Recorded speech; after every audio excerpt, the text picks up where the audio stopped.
At the crack of dawn, the quick pace of daily life can kick in, from the dash out the door to the idle wait in rush hour traffic. Stress. You have to be able to leave your stress in Baltimore. This country's deadliest big city. Stress on these streets never stops. And no one knows that better than those behind this door. If you don't manage it over time, it'll kill you. Shot fire! Shot fire! Good. Stop. I'm good. Stop. On my arm. If you don't get help, it's going to come out somewhere else. Arresting a suspect and beating the hell out of him. I don't know why I did that. Using excessive force. Baltimore Police Department's Vernon Herron knows firsthand the toll policing can take. 25 years ago, his life changed in the parking lot of a local shopping center. Then State Trooper Vernon Herron had just left his state police barracks and stopped to pick up food for the family. The restaurant manager approached him. Came over to me and said, "Hey, Vernon, there's a guy in the parking lot with a gun." As he walked out, he saw the man with the gun. Herron yelled warnings. Yelling. Silence. By gunfire. Herron found himself in the headlines. Maryland man shot by officer, an off-duty Maryland State Police officer. The Vernon Herron that existed before that shooting no longer existed. Dr. Jack Daniels. Dr. Jack Daniels was right there for the first night, the second night, the third night. In fact, I had to rely on Dr. Jack Daniels in order to get to sleep. A traumatized Herron lost his balance and realized he needed professional help. The guy saved my life. The trooper drove 40 miles to keep supervisors from finding out. When I was a police officer, you know, if you had an issue, the priority was how can we get him or her out of here? It wasn't like, let's try to help them. It's like, what can we use to get them out of here? But the police departments were not equipped to deal with that. They didn't understand it. Now Herron heads up the Baltimore Police Department's Officer Safety and Wellness section. Until 2 years ago, officer wellness was shrouded in secrecy. Because historically what we've done is if you're a police officer and you become an alcoholic, we will terminate you.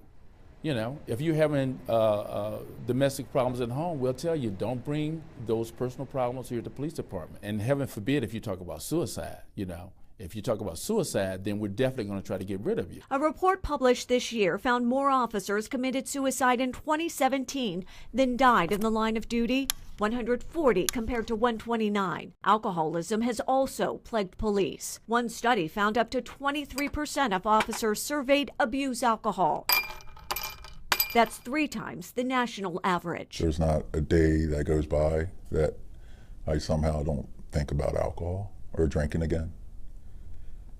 It's tough. For this Baltimore police officer, the weight of the badge became too much to bear. I could not function without alcohol. The department asked we not identify him for confidentiality reasons. During shift change, we would have what we called choir practice, and we'd be on the district lot, you know, at the bottom of the lot. We'd be off duty, of course, and we would have a couple beers. A culture he could balance at first, but after 18 years, became a problem. I wasn't drinking on the job, but it would have gotten to that.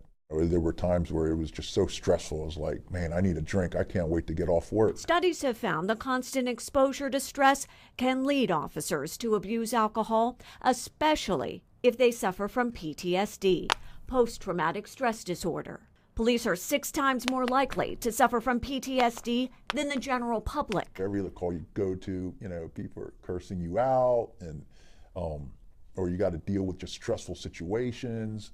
You know, people are always fighting, yelling, screaming, and that's what we deal with every single day. And you know, the alcohol was helping me deal with that. A city cop who drank so much he began to suffer alcohol withdrawal within hours of starting his shift. It made me like more agitated. Anxiety was always there, being angry. In 2017, the officer hit rock bottom. When I started drinking every single day, heavily, every single day. I was drinking so much I was throwing up. The struggling patrolman turned to the very person Herron avoided. I called a supervisor at work. I told him, look, I don't think I can quit on my own. Within 2 hours, Heron had the officer heading to rehab. He's one of 20 officers in the past 2 years to voluntarily go through the month-long program. This officer's been sober since January. Do you think you're a better police officer? I'm a better police officer, yes, absolutely. People that have addictions out on the street that we deal with on a daily basis, I am a little bit more sympathetic to them.